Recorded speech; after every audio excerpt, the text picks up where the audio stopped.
Imagine कीजिए आपने एक नया बिजनेस शुरू किया इंडिया में और वो काफ़ी अच्छा ग्रो कर रहा है अभी के लिए।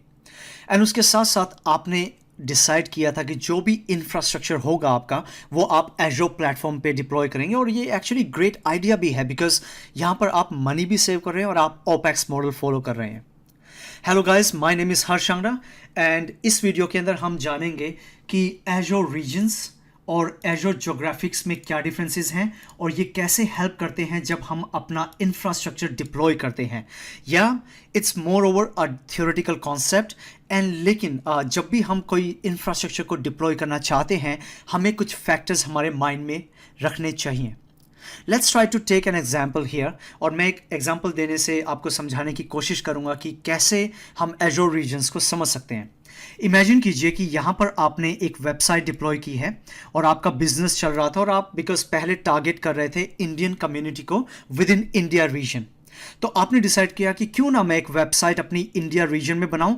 ऑल दो आप एजो प्लेटफॉर्म यूज कर रहे हैं लेकिन आपने वहां पर जब इंफ्रास्ट्रक्चर डिप्लॉय कर रहे थे तो वहां पे पूछता है आपसे, और मैं आपको थोड़ी देर में दिखाऊंगा भी, वहां पे पूछता है कि आपको कौन सा रीजन चाहिए। तो मैंने चूज किया था इंडिया रीजन और वहां पे मैंने अपना वेब सर्वर डिप्लॉय किया जहां पर मेरी वेबसाइट भी चल रही है। यस, जो भी लोग इंडिया में हैं वो इजीली मेरी वेबसाइट को एक्सेस कर पा रहे हैं और आपका बिजनेस आइडिया काफ़ी लोगों को पसंद आया। उसके बाद आपने डिसाइड किया, आपकी टीम ने डिसाइड किया कि क्यों ना इस बिज़नेस को पूरे वर्ल्ड में फैलाया जाए।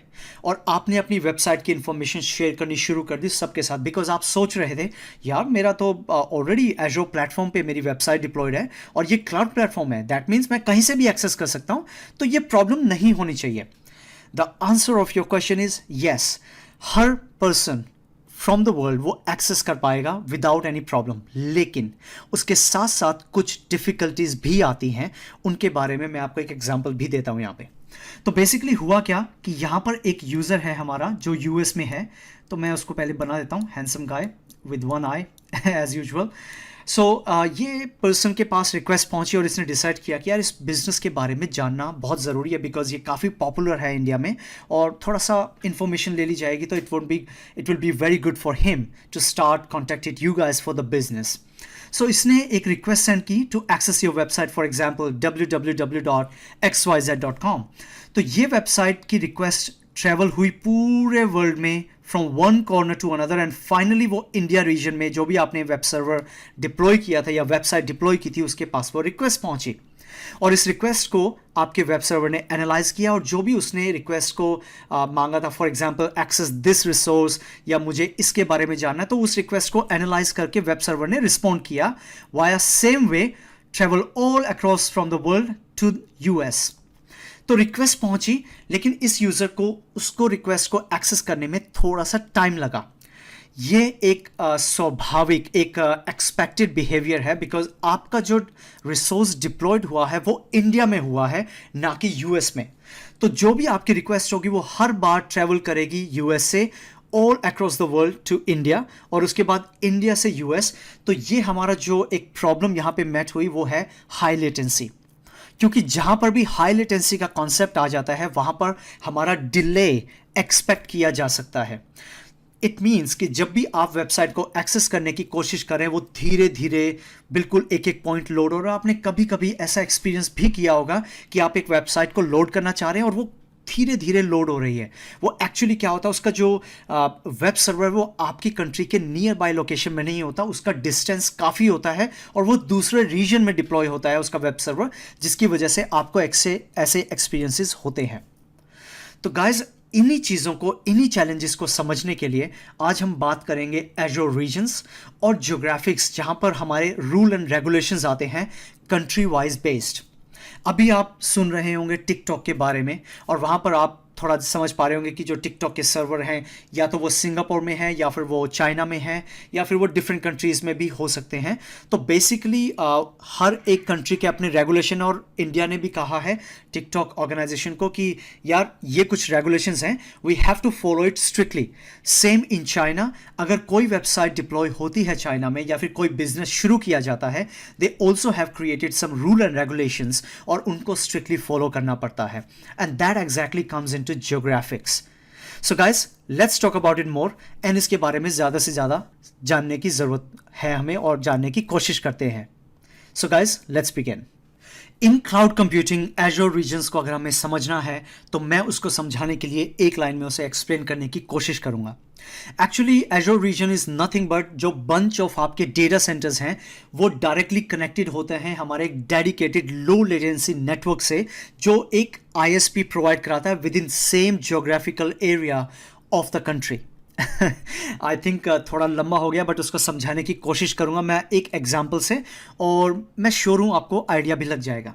तो एजोर रीजन को समझना है तो एक इमेजिन कीजिए कि यहाँ पर मेरा डेटा सेंटर मैंने क्रिएट किया नॉर्दर्न साइड ऑफ इंडिया में, नियर बाय चंडीगढ़ जहाँ मेरा प्लेस है अभी। और उसके बाद मैंने एक डिप्लॉय किया near by for example Mumbai, Gujarat, आप कहीं पर भी ले सकते हैं। तीसरा मैंने डिप्लॉय किया near by Kolkata, and fourth मैंने डिप्लॉय किया नियर बाय चेन्नई या फिर बेंगलोर।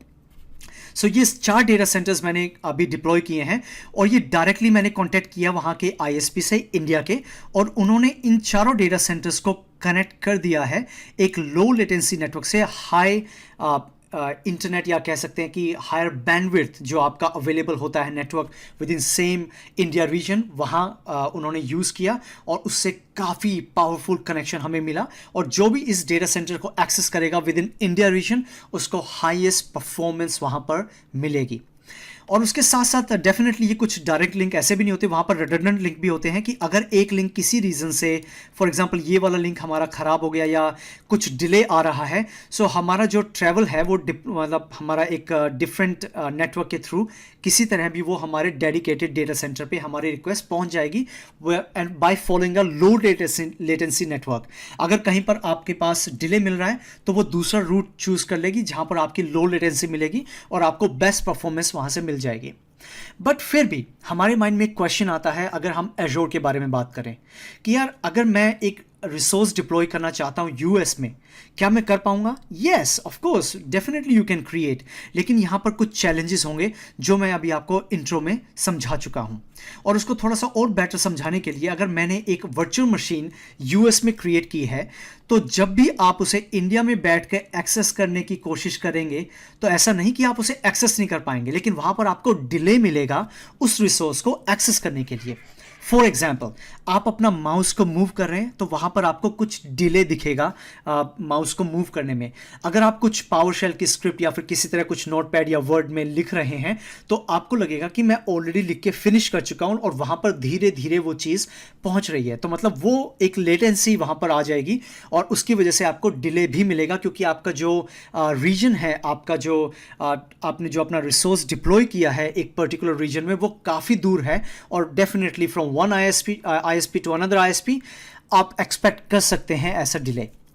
इसको थोड़ा और बेटर समझने के लिए हम माइक्रोसॉफ्ट के एजोर नेटवर्क में जाते हैं और वहाँ समझने की कोशिश करते हैं कि कहाँ पर हमारे मैक्सिमम डेटा सेंटर्स अवेलेबल हैं और वहाँ पर क्या क्या मैक्सिमम इंफॉर्मेशन हमें मिल सकती है। बिकॉज डेफिनेटली यहाँ पर जो पूरा जो खेल है या एक तरह का जो प्लान है एजोर रीजन को चूज़ करने का, वो जस्ट एक ही है कि हमें बेस्ट परफॉर्मेंस मिले और वहाँ पर हमें लो लेटेंसी मिले।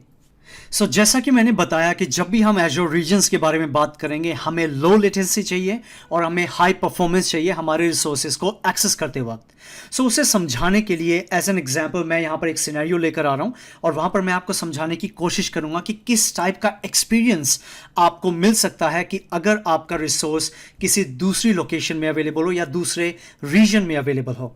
सो एज एन एग्जाम्पल यहाँ पर आप देख सकते हैं कि करंटली मैं शंघाई में हूँ, मेरी करंट लोकेशन शंघाई है, और मेरा जो अभी एजोर वर्चुअल मशीन मैंने डिप्लॉय की है वो मैंने की है हमारे वेस्ट US2 इन USA।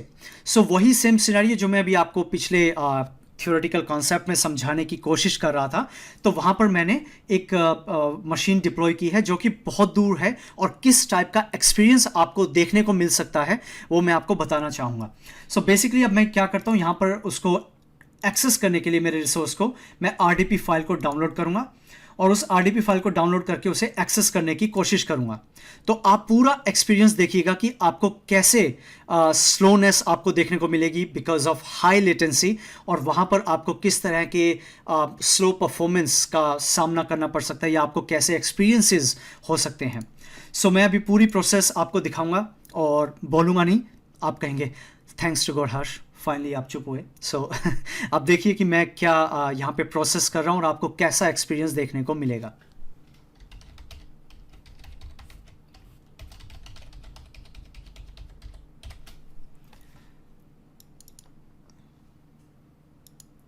सो मैं अब यस पे क्लिक करूंगा। यस पे क्लिक करने के बाद वो कनेक्ट करने की कोशिश करेगा मेरी वीएम को, और मैं इसको थोड़ा स्क्रीन को छोटा भी कर देता हूं ताकि आपको थोड़ा सा समझ आए और आप थोड़े से पिक्सल तो देख ही पाए होंगे क्विक। अभी तो आपका चल रहा है ये स्क्रीन, लेकिन आप देख रहे हैं कि थोड़ा स्लोनेस में देखने को मिल रहा है, राइट। मेरी वीएम रन है और ऑलरेडी अवेलेबल है नाउ, और मैं इसको एक्सेस करना चाहूँगा। तो मैं उसे एक्सेस करने के लिए मैं थोड़ा दिखाना चाहूँगा कि यहाँ पर मैंने क्लिक किया तो आप देख पा रहे हैं कि थोड़ा सा स्लोनेस है। और अगर मैं किसी चीज़ को एक्सेस करने की कोशिश भी करूँगा तो मैं क्लिक कर चुका हूँ। देखते हैं कितने टाइम के बाद कैलकुलेटर आएगा। अब कैलकुलेटर खुला है।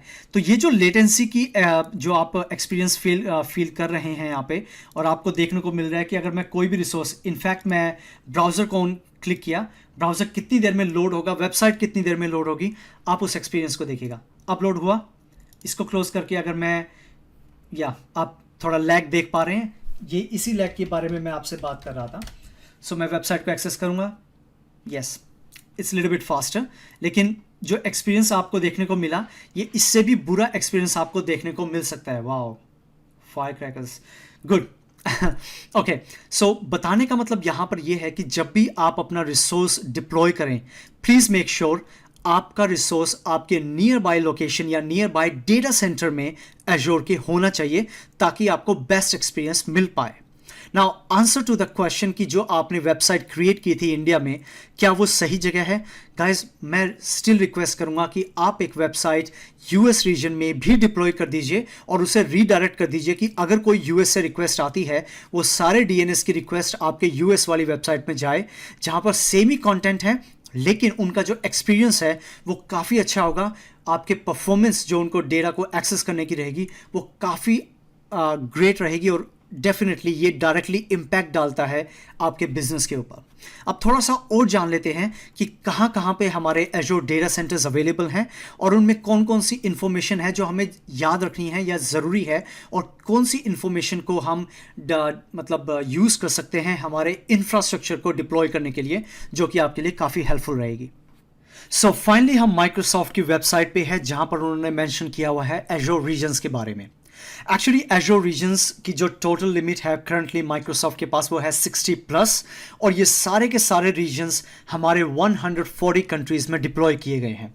इसका मतलब ये है आप कहीं पर भी हो, आप अपने रिसोर्सेज एफिशिएंटली डिप्लॉय कर सकते हैं और उनके अंदर आप बेस्ट एक्सपीरियंस पा सकते हैं, आप जब भी उन रिसोर्सेज को एक्सेस करना चाहें। तो अगर आप इनके बारे में और इन्फॉर्मेशन लेना चाहते हैं, आप इस वेबसाइट पे आ सकते हैं और आपको ज़्यादा से ज़्यादा इन्फॉर्मेशन यहाँ आपको देखने को मिल जाएगी। लेकिन अगर आपको नहीं पता कि ये वेबसाइट कौन सी है, आप सिंपली गूगल या फिर बिंग पे जा सकते हैं और टाइप कर सकते हैं एजोर रीजन्स। आई थिंक पहली या सेकेंड वेबसाइट आपको एजोर रीजन से रिलेटेड वहाँ पर मिल जाएगी।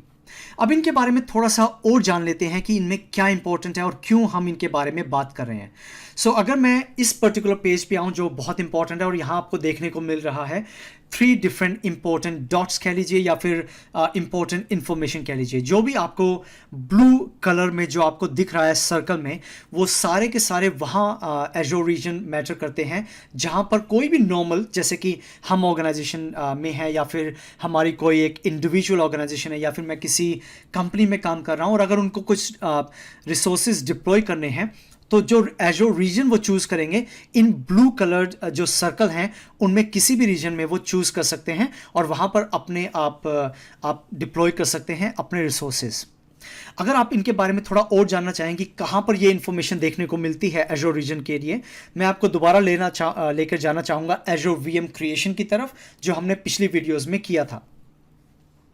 और अगर मैं वहाँ पर एक क्रिएट एन वर्चुअल मशीन की जगह पे जाता हूँ, तो वहाँ पर आपको देखने को मिलेगा, यहाँ पर हमारे पास एक ऑप्शन है जो है रीजन। सो ये रीजन वो मैटर करता है जो अभी हम बात कर रहे हैं। यहाँ पर आप इजीली देख सकते हैं कि कौन कौन से रीजन्स आपके लिए अवेलेबल हैं, आपके सब्सक्रिप्शन के लिए अवेलेबल हैं, जो कि आप अपने रिसोर्सेज को डिप्लॉय करने के लिए यूज़ कर सकते हैं। सो अगर मैं यहाँ पे क्लिक करूँ तो यहाँ पर आपको लिस्ट मिल जाएगी जितने भी डेटा सेंटर्स करंटली अवेलेबल हैं माइक्रोसॉफ्ट की तरफ से मेरे सब्सक्रिप्शन के ऊपर, तो वहाँ पर आप चूज़ कर सकते हैं। लेकिन कभी कभी ऐसा भी हो सकता है कि कुछ रीजन आपको नहीं दिखेंगे। हो सकता है वो कुछ एजोर ज्योग्राफिक्स की वजह से हैं। मैं उसको अभी अगली वीडियो में बताऊंगा, अभी अगली वीडियो इन द सेंस अगले सेक्शन में बताऊंगा, सॉरी अबाउट दैट। और उसके साथ साथ मैं आपको एक्सप्लेन भी करूंगा कि किन कंडीशंस में आपको कुछ रीजन्स देखने को नहीं मिल सकते। सो यहाँ पर आप रीजन चूज करेंगे और उसके बेस पे अपना रिसोर्सेज डिप्लॉय हो जाएगा। Now let's move back and try to understand more about कि यहाँ पर क्या क्या इंफॉर्मेशन हम अपने पास रख सकते हैं जो हमें हेल्पफुल रहेगी। सबसे पहला तो आई थिंक क्लियर है आपको कि जो भी ब्लू कलर में आपके रीजन्स अवेलेबल हैं वहाँ पर आप अपने रिसोर्सेज डिप्लॉय कर सकते हैं विदाउट एनी प्रॉब्लम, आपको कोई इशू नहीं होगा। उसके साथ साथ अगर हम थोड़ा सा और एक्स्ट्रा जाएं तो वहाँ पर आपको कुछ सर्कल दिख रहा है कि वहाँ पर एक ब्लू कलर का सर्कल बना हुआ है और उसके बीच में कुछ रेक्टेंगुलर शेप में एक वाइट कलर का डॉट भी है। सो बेसिकली ये अवेलेबिलिटी जोन्स के बारे में बात कर रहा है। अब ये अवेलेबिलिटी जोन्स क्या हैं, डोंट वरी, अगली वीडियो में, जो एक्चुअली अगली वीडियो है, अगला सेक्शन नहीं है, सो हम उसके अंदर बात करेंगे और मैं आपको पूरी डिटेल में बताऊंगा कि ये क्यों इंपॉर्टेंट है और ये क्यों मैटर करता है जब भी हम अपने रिसोर्सेज को डिप्लॉय करते हैं। अब जो बहुत इंपॉर्टेंट है वो ये है, जो डॉट डॉट डॉट आपको कहीं कहीं दिख रहे हैं, जैसे कि मैक्सिको सेंट्रल दिख रहा है आपको, स्पेन सेंट्रल दिख रहा है आपको, और ऑस्ट्रेलिया सेंट्रल 2 दिख रहा है आपको। तो बेसिकली ये जितने भी आपको डॉटेड लाइंस में दिख रहे हैं, इनका मतलब है कि ये सारे के सारे अभी प्रोविजन स्टेट में हैं और माइक्रोसॉफ्ट ने अनाउंस किए हैं कि ये डेटा सेंटर्स और रीजन आने वाले टाइम में अवेलेबल हो जाएगा जहां पर मैक्सिमम लोग अपने रिसोर्सेज को डिप्लॉय कर पाएंगे। और माइक्रोसॉफ्ट को ये रीजन्स बढ़ाने की ज़रूरत क्यों पड़ी?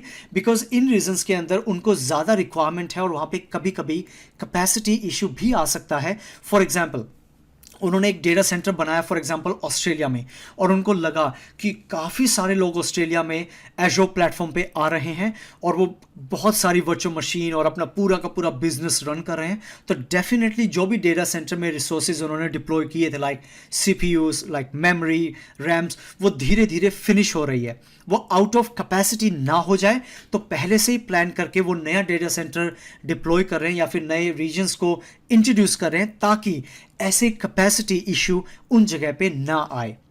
तो ये इनके रीजन, आई थिंक आपको थोड़ा बहुत आइडिया लग गया कि why Azure regions actually matters और क्यों ये बहुत ज़रूरत में आते हैं जब भी हम कोई रिसोर्सेज को डिप्लॉय करते हैं। अब एक लास्ट चीज़ जो कि अगेन बहुत इंपॉर्टेंट है, आपको यहाँ पर कुछ दिख रहा होगा, US government Virginia, US DoD central, यहाँ पर कुछ हमारे चाइना ईस्ट 2, चाइना ईस्ट भी हैं, और कुछ हमारे यूरोपियन कंट्रीज़ में भी like Germany north east, Germany central. So ये जितने भी हमारे रीजन्स हैं, ये कुछ रीजन्स हमारे काफ़ी सिक्योर्ड और कंप्लायंस बेस्ड रीजन है। बिकॉज अगर आपको याद होगा, हमने जब वीडियो की थी वहाँ पर मैं आपको बता रहा था प्राइवेट क्लाउड या फिर पब्लिक क्लाउड या फिर हमारे हाइब्रिड क्लाउड, और कुछ गवर्नमेंट एंटाइटी या कुछ ऑर्गेनाइजेशन जिनके काफ़ी स्ट्रिक्ट रूल्स हैं हमारे इंफ्रास्ट्रक्चर को क्लाउड पे डिप्लॉय करने के लिए, और वो नहीं आना चाहते एक्चुअली क्लाउड पे। तो वो उनके रीजंस हैं बिकॉज उनके सिक्योरिटी के कुछ ऐसे स्टैंडर्ड है जो कोई भी सीएसपी या क्लाउड सॉल्यूशन प्रोवाइडर मैट नहीं कर पाता। तो माइक्रोसॉफ्ट ने ये चैलेंज लिया और माइक्रोसॉफ्ट एजोर गवर्नमेंट, ये एक्चुअली अभी यूएस में ही है, मैंने आपको तब भी बताया था पहले पिछली वीडियो में। सो बेसिकली उन्होंने कुछ compliance based data centre deploy किया और वहाँ पर काफ़ी स्पेशलाइज्ड लोग काम करते हैं जो सर्टिफाइड हैं इन गवर्नमेंट एंटाइटी से। और वो नॉट ओनली दैट, एक्चुअली जो इवन सपोर्ट इंजीनियर्स हैं, अगर मान लीजिए कि इन गवर्नमेंट के लोगों को कुछ प्रॉब्लम आती है तो उन्होंने एक सेपरेट सेक्शन, स्पेशल सेक्शन बना रखा है कि जब भी कोई रिक्वेस्ट रेज होगी, कुछ सर्टिफाइड लोगों को ही वो रिक्वेस्ट जाएगी और ये इंजीनियर उनकी प्रॉब्लम को सॉल्व करने में हेल्प करेंगे। तो it's very much compliance based, और जितने भी गवर्नमेंट एंटाइटी है उनको टेंशन लेने की अब ज़रूरत नहीं है। अपने सिक्योरिटी पॉइंट ऑफ व्यू से वो इजीली अपने डिप्लॉय कर सकते हैं क्लाउड में, और उनको सिक्योरिटी की सारी रिस्पॉन्सिबिलिटी माइक्रोसॉफ्ट की है। बिकॉज वो अप्रॉक्सीमेट $1 बिलियन स्पेंड करता है हमेशा सिक्योर करने के लिए और लोगों को हायर करने के लिए, जिससे कि ज़्यादा से ज़्यादा बेटर सिक्योरिटी इम्प्लीमेंटेशन की जाए उनके क्लाउड इंफ्रास्ट्रक्चर के अंदर। बट लास्ट चीज़ एक कि यहाँ पर जो ये एक सर्कल सा बना हुआ है लाइन का, आप देख रहे होंगे यहाँ पर ये एक्चुअली ये नहीं बताना चाहते, डिस्क्लोज नहीं करना चाहते कि कौन सी लोकेशन है और कहाँ पर डेटा सेंटर या फिर ये रीजन अवेलेबल है, ताकि बस वो प्रोटेक्ट करना चाहते हैं अगर कोई अटैक करना चाहे या किसी तरह से कुछ गलत करना चाहे, जो हैकर्स है उनसे बचाने के लिए। तो काफ़ी सीक्रेटिव है और डेफिनेटली हम इन डेटा सेंटर्स को यूज़ नहीं कर सकते। अगर हम कोई भी रिसोर्सेज डिप्लॉय करना चाहते हैं तो हमें एक स्पेशल सब्सक्रिप्शन परचेज करना पड़ेगा जो कि है एजोर गवर्नमेंट, और उनके लिए कुछ इन्फॉर्मेशन हमें प्रोवाइड करवानी पड़ेगी माइक्रोसॉफ्ट को, जिससे हम एलिजिबल होंगे इन डेटा सेंटर्स को यूज़ करने के लिए, right. And before to move मैं आपको एक लास्ट इन्फॉर्मेशन और देना चाहता हूँ। जैसे कि माइक्रोसॉफ्ट चाइना के अंदर अभी रिसेंटली डिप्लॉय हुआ है, उनके डेटा सेंटर्स चल रहे हैं, but actually it is not owned by Microsoft directly. उन्होंने चाइनीज़ कंपनीज के साथ कॉन्टैक्ट किया जिनके डेटा सेंटर्स ऑलरेडी चल रहे हैं, वहाँ पर उन्होंने स्पेस लिया है और वहाँ पर जो चाइना के जो ऑडियंस है उनको टारगेट कर रही है कि अपने रिसोर्सेज आप डिप्लॉय कीजिए माइक्रोसॉफ्ट एजोर में, और आपको टेंशन लेने की ज़रूरत नहीं है। वो सारे के सारे आपकी जो कंट्री के जो रूल एंड रेगुलेशन है उनके बेस के ऊपर ही डेटा सेंटर्स उनके करंटली चल रहे हैं। सो सिमिलरली आप यूरोप के अंदर भी ये चीज़, इन जर्मनी आप एक्सपेक्ट कर सकते हैं, फ्रांस आप एक्सपेक्ट कर सकते हैं। तो एजोर रीजन एक बहुत इंपॉर्टेंट कॉन्सेप्ट है, स्पेशली जब भी हम कोई रिसोर्सेज को डिप्लॉय करना चाहें, बिकॉज हमें परफॉर्मेंस चाहिए और इन जो स्पेशल एंटाइटीज़ हैं हमें सिक्योरिटी भी चाहिए, तो एजोर रीजन्स मैटर देयर। सो अब हम बात करेंगे ज्योग्राफिक्स की, कि ये जो आप अभी देख पा रहे हैं स्क्रीन पे, आप किस तरीके से इन्हें डिफ्रेंशिएट कर पाएंगे जब भी आप रीजन चूज करते हैं या जब भी आप ज्योग्राफिक्स की बात करते हैं, और ये क्यों मैटर करती है for the countries. So let's talk about that more. अब हमें समझ आया कि एजोर रीजन हमें क्यों सही तरीके से डिप्लॉय करना चाहिए, ताकि हमें बेटर या बेस्ट एक्सपीरियंस मिले या परफॉर्मेंस मिले उन रिसोर्सेज को एक्सेस करने के लिए। लेकिन उसके साथ साथ एक और बहुत इंपॉर्टेंट फैक्टर है जो हमें हमेशा याद रखना है, वो है एजोर ज्योग्राफिक्स। एक्चुअली ये मैटर क्यों करता है? ये मैटर तब करता है जब आपकी कुछ बाउंड्रीज आ जाती हैं आपके डेटा को लेकर। फॉर एग्जाम्पल, अगर मैं अभी चाइना में हूँ, आपको पता है, और फॉर एग्जाम्पल मैं एक चाइनीज़ गवर्नमेंट ऑर्गेनाइजेशन में काम भी कर रहा हूँ, इमेजिन कीजिए, और वहाँ पर मुझे स्ट्रिक्टली कहा गया कि हर्ष, अगर आपने कोई भी क्लाउड प्लेटफॉर्म पे कुछ भी डिप्लॉय करना है, आपको यही चाइना के रीजन्स जो हैं वही चूज़ करने हैं, जैसे कि ईस्ट 2 या फिर ईस्ट या वेस्ट, जो भी करंट डेटाबेस या डेटा सेंटर्स मेरे अवेलेबल हैं उन्हीं के ऊपर, उससे आगे हमें नहीं जाना है। तो मैंने गलती से मैंने डिप्लॉयमेंट की है, मैंने यूएस की। सो डेफिनेटली जो यूएस कंट्री की जो एक कंप्लायंस पॉलिसी है या जो डेटा एक्सेस की पॉलिसी है वो डिफरेंट है, और चाइना की काफ़ी स्ट्रिक्ट पॉलिसी है, वो टोटली डिफरेंट है यूएस के बेस पे। तो वहाँ पर जब डिफ्रेंशिएट हो जाता है तो गवर्नमेंट मुझे डायरेक्टली कह सकती है कि हे हर्ष, यू क्रॉसेस द लिमिट, और आपने हमारी जो पॉलिसी थी, जो कंप्लायंस पॉलिसी थी, उसको आपने वायलेट किया है, क्योंकि हम नहीं चाहते हैं कि हमारे किसी भी तरह का कोई भी डेटा हमारी कंट्री से बाहर जाए। तो ऐसी ही कुछ कंट्रीज़ हैं, फॉर एग्जांपल यूरोपियन कंट्रीज़ हो गई, चाइना उनमें से है। मैं कुछ ऑर्गेनाइजेशन जो ऑस्ट्रेलिया में है उनके बारे में भी जानता हूं कि उनकी कंडीशन होती है कि हमारा जो डेटा है वो ऑस्ट्रेलिया से बाहर ना जाए। तो हमें जो डेटा सेंटर चूज़ करना है वो सिर्फ और सिर्फ ऑस्ट्रेलिया डेटा सेंटर्स ही चूज़ करने हैं। तो ऐसी कुछ कंडीशंस होती ही हैं, और उसके दो इंपॉर्टेंट रीज़न होते हैं। सबसे पहला हमारा है कंप्लायंस। तो डेफिनेटली जो कंट्री के रूल्स होते हैं वो मैटर करते हैं। कंट्रीज़ के कुछ एक रूल एंड रेगुलेशन होते हैं हमारे डेटा या डिजिटल डेटा को लेकर, तो वो हमें स्ट्रिक्टली फॉलो करने चाहिए अगर आपकी ऑर्गेनाइजेशन आपको समझाती है या आपको रिक्वेस्ट करती है कि हमें यही फॉलो करने हैं।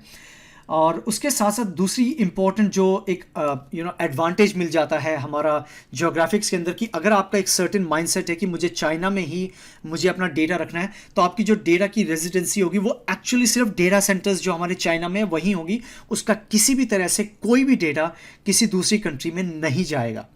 तो ये कॉन्सेप्ट हमारे माइंड में हमेशा होना चाहिए डिप्लॉय करने के लिए।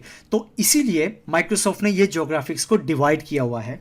तो उनको डिवाइड करने के लिए मैं आपको समझाने की कोशिश करता हूं। तो एक तो डिवाइड उन्होंने किया यूएस के अंदर, जो कि हमारा कवर करता है ये एरिया, जो मोस्टली हमारा यूएस एरिया है। दूसरा हमारा जो मैटर करता है वो करता है हमारा जो ये यूरोपियन जो एरिया है, let me change my shape, थोड़ा रेक्टेंगुलर बेटर रहेगा। जो ये वाली शेप है ये हमारा मैटर करता है, क्योंकि ये जो पूरा एरिया है यहाँ पर यूरोपियन कंट्रीज़ आ जाती है और उनके काफ़ी स्ट्रिक्ट रूल्स हैं इन चीज़ों को लेकर। उसके साथ साथ ये हमारा आ जाता है ब्राज़ील और हमारा जो अफ्रीका कंट्री है उनके अंदर कुछ स्ट्रिक्ट पॉलिसीज़ हैं उनको लेकर। और फाइनली जो हमारा जो लास्ट आता है वो आता है हमारा जो ये एशिया पैसिफिक है, जिसमें ऑस्ट्रेलिया भी आता है, फ़िलहाल एक बार चाइना भी आता है, लेकिन उनकी कुछ और स्पेसिफिक डिमांड्स हैं, तो इसीलिए उन्होंने स्पेशली हमारे डेटा सेंटर्स चूज़ कर रखे हैं माइक्रोसॉफ्ट एज़्योर में और उनका डेटा वहीं पे रहता है। लेकिन इनके बारे में थोड़ा और जानने के लिए कि इन रीजन्स में, या फिर फॉर एग्जांपल अगर मैं यूएस रीजन की बात कर रहा हूँ तो कौन कौन सी कंट्री उनमें आती है, या यूरोप का रीजन की बात कर रहा हूँ तो उनमें कौन कौन सी कंट्री आती है, geographics actually not region, sorry about that. So उनके बारे में जानना बहुत ज़रूरी है और उनमें किस टाइप की कंप्लायंस पॉलिसी है उसका जनरल आइडिया लेना भी इम्पॉर्टेंट है। तो उस वेबसाइट का जो एक्चुअली एक्सेस लेना हमारे लिए काफ़ी इंफॉर्मेटिव रहेगा और हमें आइडिया भी लगेगा कि ये इंपॉर्टेंट क्यों है। सो चलिए उसके बारे में थोड़ा ज़्यादा जान लेते हैं। इन द एंड हम फाइनली हैं एज़्योर जियोग्राफिक्स वेबसाइट पे और मैं आप सबको हाईली रेकमेंड करूँगा एटलीस्ट एक बार आप इस वेबसाइट पे जाइए और आप ज़्यादा से ज़्यादा इन्फॉर्मेशन गैदर या अंडरस्टैंड करने की कोशिश कीजिएगा, बिकॉज यहाँ पर बहुत कुछ इन्फॉर्मेशन है, कंप्लायंस की इन्फॉर्मेशन है, आपके जो एज़्योर जो गवर्नमेंट जितने भी हमारे एज़्योर रीजन्स हैं उनकी इन्फॉर्मेशन है इन वन पेज। और उसके साथ साथ आपको ये भी समझने को मिलेगा कि कौन कौन सी कंट्री में हमारे रीजन्स या फिर डेटा सेंटर्स डिप्लॉय किए हैं माइक्रोसॉफ्ट ने। लेकिन उसके जानने के लिए थोड़ा सा और हम जानना चाहेंगे कि इन्होंने कितनी जियोग्राफिक्स में माइक्रोसॉफ्ट ने इन रीजन्स को डिवाइड किया है। उन्होंने बेसिकली 4 डिफरेंट रीजन्स में डिवाइड किया है। Number 1 America, number 2 Europe, number 3 Asia Pacific and number 4 Middle East and Africa. So इन चारों को अगर थोड़ा सा और जानना है हम दोबारा से एज़्योर रीजन की वेबसाइट में आएंगे और वहाँ पर समझेंगे कि जो ये एरिया है जो हमारा लेफ्ट साइड में जहाँ मैं माउस को अभी सर्कल कर रहा हूँ ये हमारा अमेरिका का एरिया है। और जो आप एरिया ये देख रहे हैं ये सारा एरिया हमारा यूरोप जो हमारा जियोग्राफिकल या फिर कह सकते हैं एज़्योर जियोग्राफिक्स का एरिया है वो ये वाला है। और ये जो एरिया है थर्ड ये हमारा एरिया है middle East and Africa. And finally जो ये एरिया है ये सारा एरिया हमारा है एशिया पैसिफिक। और यहाँ पर हमारे सारे के सारे डेटा सेंटर्स या फिर हमारे जो रीजन्स हैं वो डिप्लॉय किए गए हैं माइक्रोसॉफ्ट की तरफ से। अब अगर मैं थोड़ा सा इसको ड्रैग करना चाहूँ, स्क्रॉल करना चाहूँ, बिकॉज मैं आपको बोर नहीं करूँगा इन सब इन्फॉर्मेशन को रीड करके, बिकॉज मैं आपको दोबारा रिक्वेस्ट करूँगा आप जाइए और ज़्यादा से ज़्यादा इन्फॉर्मेशन यहाँ गैदर करने की कोशिश कीजिए, बिकॉज ये बहुत हेल्पफुल है स्पेशली आप जब सीख रहे हैं, आप अपनी ऑर्गेनाइजेशन का इंफ्रास्ट्रक्चर डिप्लॉय करना चाह रहे हैं या कर चुके हैं, तो ये काफ़ी अर्जेंट और इम्पॉर्टेंट है। तो उसके साथ साथ अगर मैं आपको थोड़ा सा और एक्स्ट्रा बताऊं, इसी लिंक पे अगर जाएंगे तो यहाँ पर आपको थोड़ा और इन्फॉर्मेशन मिलेगी, जैसे कि प्रोडक्ट बाय रीजन। अगर आप जानना चाहते हैं, ये एडिशनल बोनस है एक्चुअली, अगर आप जानना चाहते हैं कि कौन सा प्रोडक्ट आपके रीजन में या नियर बाय लोकेशन में अवेलेबल है या नहीं है, तो आप यहाँ पर चूज़ कर सकते हैं। फॉर एग्जाम्पल मैंने चूज़ किया कंप्यूट में मैं जानना चाहता हूँ वर्चुअल मशीन, तो वर्चुअल मशीन कहाँ कहाँ अवेलेबल है, तो ये मुझे पूरी डिटेल दे देगा कि कहाँ कहाँ पर अवेलेबल है और कहाँ कहाँ पर करंटली अवेलेबल नहीं है।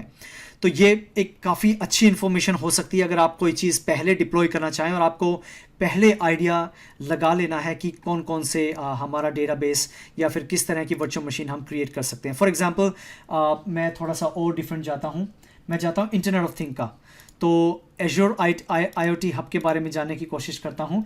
तो ये हमारे इन रीजन्स में अवेलेबल हैं। तो आई थिंक काफ़ी इंटरेस्टिंग इन्फॉर्मेशन मुझे यहाँ पे मिल जाएगी अगर मैं इनके बारे में जानना चाहूँगा। और उसके साथ साथ हमने बात भी की थी लेटेंसी की, तो यहाँ पर एक और लिंक है ग्लोबल नेटवर्क।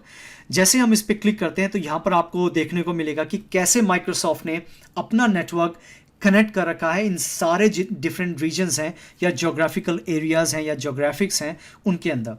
तभी मैंने आपको एक एग्जांपल भी दिया था कि अगर आपने एक वेबसाइट इंडिया में डिप्लॉय की है और कोई भी यूएस का पर्सन उसे एक्सेस करना चाहेगा तो वाया उसको इस तरीके से आना पड़ेगा। और सोचिए उसको कितना ट्रैवल करना पड़ेगा आपकी इंडिया की वेबसाइट को एक्सेस करने के लिए। फाइनली जब वो वेबसाइट एक्सेस होगी तो थोड़ा सा डिले हम एक्सपेक्ट कर ही सकते हैं, राइट। सो या मैं अगेन अभी इन टॉपिक के बारे में डिस्कस नहीं कर रहा था, बट ये इसी लिंक में है और आपको ज़्यादा से ज़्यादा इन्फॉर्मेशन यहाँ पर मिल भी जाएगी। सो गाइज, या that to be all for today. I hope आपको ये वीडियो इन्फॉर्मेटिव लगी होगी, और मैं एक्सपेक्ट करता हूँ कि आपको चैनल के कंटेंट भी अच्छे लग रहे होंगे, बिकॉज हम स्टेप बाय स्टेप बढ़ रहे हैं और ज़्यादा से ज़्यादा इन्फॉर्मेशन हम गैदर करने की कोशिश कर रहे हैं। अबाउट दिस वीडियो रिकैप, तो हमने दो चीज़ें सीखी एजोर रीजन। एजोर रीजन में हमने दो इंपॉर्टेंट कॉन्सेप्ट सीखे, एक तो लो लेटेंसी और हाई लेटेंसी, और उसके साथ साथ कौन सा रीजन हमारे लिए बेटर परफॉर्मेंस के लिए मैटर करेगा। और दूसरा हमने एजोर ज्योग्राफिक्स, जहाँ पर मैटर करता है कंप्लायंस और हमारा डेटा रेजिडेंसी, बिकॉज ये कंट्रीज़ की रिक्वायरमेंट होती है और हमें फुलफिल करनी ही पड़ती हैं अगर हमारे पास स्ट्रिक्ट इंस्ट्रक्शंस हैं तो, और कोई प्रॉब्लम भी नहीं है। सो yeah guys, I think finally हम रैप अप करते हैं इस वीडियो का, और हम अगली वीडियो में मिलते हैं। तब तक के लिए प्लीज़ अपनी सेहत का ख्याल रखिए, अपनी हेल्थ का ख्याल रखिए, बिकॉज इंडिया में मतलब मैं डेली देख रहा हूँ कि काफ़ी केसेस बढ़ते जा रहे हैं कोविड-19 के। तो प्लीज़ अपना ख्याल रखिए, अपने परिवार का, खुद का, और कीप लर्निंग विद मी। अगर आपके पास कोई सजेशन है या आप किसी ट्रेनिंग का सजेशन देना चाहते हैं, आप कॉमेंट बॉक्स में दे सकते हैं। मैं उसको अपनी पाइप लाइन में रखूँगा। आने वाली वीडियोज़ में मैं कोशिश करूँगा उनके ऊपर भी आपको मैं वीडियो बना के दूँ। So guys, that will be all for now. Please take care. अगली वीडियो में मिलते हैं, तब तक के लिए अपना ख्याल रखिए। Bye bye, piece.